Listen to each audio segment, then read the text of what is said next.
Hello cuties, welcome to craft புகழ் channel. இன்றைக்கி ரொம்பவே சூப்பரான ஒரு கிராஃப்ட் தான் பார்க்க போகிறோம். Coming Sunday friendship day. So ஃப்ரெண்ட்ஸுக்கு ஏதாவது ஒரு கிஃப்ட் பண்ணணும்னு நினச்சிங்கன்னா இந்த மாதிரி மேக் பண்ணி கொடுங்க. இந்த கிராஃப்ட் செய்கிறதுக்கு நான் வால் பூட்டி கிளே மேக் பண்ணிக்கிறேன். அப்புறம் அதை இந்த மாதிரி ஷேப்புக்கு கொண்டு வந்துக்கிறேன்.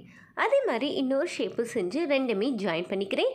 மேலே ஹூக் மாட்டுறதுக்காண்டி இந்த மாதிரி ஹோல்ஸ்லாம் போட்டுக்கிறேன்.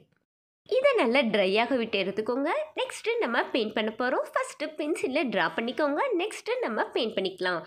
நான் உள்ளக்க லைட் க்ரீன் கலரும் வெளியே ரொம்ப டார்க்கான க்ரீன் கலரும் இந்த மாதிரி பெயிண்ட் பண்ணிக்கிறேன். நெக்ஸ்ட்டு உள்ள ஹார்ட்க்கு ரெட் கலரும் அதோட சீட்க்கு ப்ரௌன் கலரும் கொடுத்துக்கிறேன். இப்போ கண்ணு வாயிலாம் ட்ரா பண்ணிக்கலாம். ஹார்ட்டில் உங்களோட நேமில் ஃபஸ்ட் லெட்டரை எழுதிக்கோங்க. இதுக்கு மேலே வார்னிஷ் இல்லைன்னா நெயில் கலர் நெயில் பாலிஷ் அடிச்சுக்கோங்க. ரொம்பவே சூப்பரான ஃப்ரெண்ட்ஷிப் கீ செயின் ரெடி. இந்த ஐடியா பிடிச்சிருந்தா எவ்வளோ ரேட் கொடுப்பீங்கன்னு கமெண்ட் பண்ணுங்கள். பாய்.